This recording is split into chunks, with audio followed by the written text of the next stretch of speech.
Ireland's role is unique. No larger nation did more to keep Christianity and Western culture alive in their darkest centuries. No larger nation did more to spark the cause of American independence, and independence indeed around the world. And no larger nation has ever provided the world with more literary or artistic genius. This is an extraordinary country. George Bernard Shaw, speaking as an Irishman, summed up an approach to life. Other people, he said, see things and say, why? But I dream things that never were, and I say, why not? It is that quality. It is that quality of the Irish, the remarkable combination of hope, confidence, and imagination that is needed more than ever today. For I sincerely believe that your future is as promising as your past is proud, and that your destiny lies not as a peaceful island in a sea of troubles, but as a maker and a shaper of world peace. For self-determination can no longer mean isolation, and the achievement of national independence today means withdrawal from the old status only to return to the world scene with a new one. New nations can build with their former governing powers the same kind of fruitful relationship which Ireland has established with Great Britain, a relationship founded on equality and mutual interest. And no nation, large or small, can be indifferent to the fate of others, near or far. Modern economics, weapons, and communications have made us realize more than ever that we are one human family, and this one planet is our home. The world is large, John Boyle O'Reilly wrote. The world is large when its weary leads two loving hearts divide, but the world is small when your enemy is loose on the other side. The world is smaller today, though the enemy of John Boyle O'Reilly is no longer a hostile power. Indeed, across the gulfs and barriers that now divide us, we must remember that there are no permanent enemies. Hostility today is a fact, but it is not a ruling law.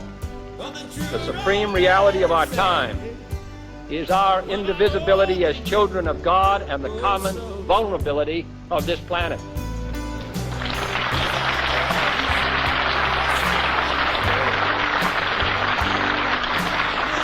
Say that all this means little to Ireland. In an age where history moves with the tramp of earthquake feet, in an age where a handful of men and nations have the power to literally devastate mankind, in an age when the needs of the developing nations are so large and staggering that even the richest nations often groan with the burden of assistance. In such an age, it may be asked, how can a nation as small as Ireland play much of a role on the world stage? I would remind those who ask that question, including those in other small countries, of the words of one of the great orators of the English language: all the world owes much to the little 5-feet-high nations. The greatest art of the world was the work of little nations. The most enduring literature of the world came from little nations. The heroic deeds that thrill humanity through generations were the deeds of little nations fighting for their freedom. And yet, the salvation of mankind came through a little nation. Ireland has already set an example and a standard for other small nations to follow. This has never been a rich or powerful country, and yet since earliest times, its influence on the world has been rich and powerful. Ireland is clad in the cause of national and human liberty with peace. To the extent that peace is disturbed by conflict between the former colonial powers and the new and developing nations, for every new nation knows that Ireland was the first of the small nations of the 20th century to win its struggle for independence.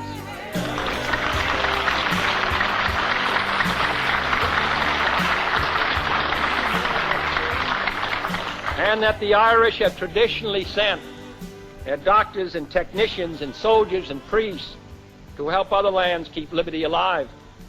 At the same time, Ireland is part of Europe, associated with the Council of Europe, progressing in the context of Europe, and a prospective member of an expanded European common market.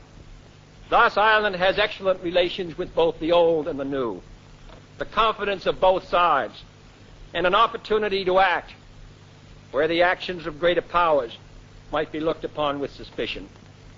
The central issue of freedom, however, is between those who believe in self-determination and those in the East who would impose upon others the harsh and repressive communist system. And here your nation wisely rejects the role of a go-between or a mediator.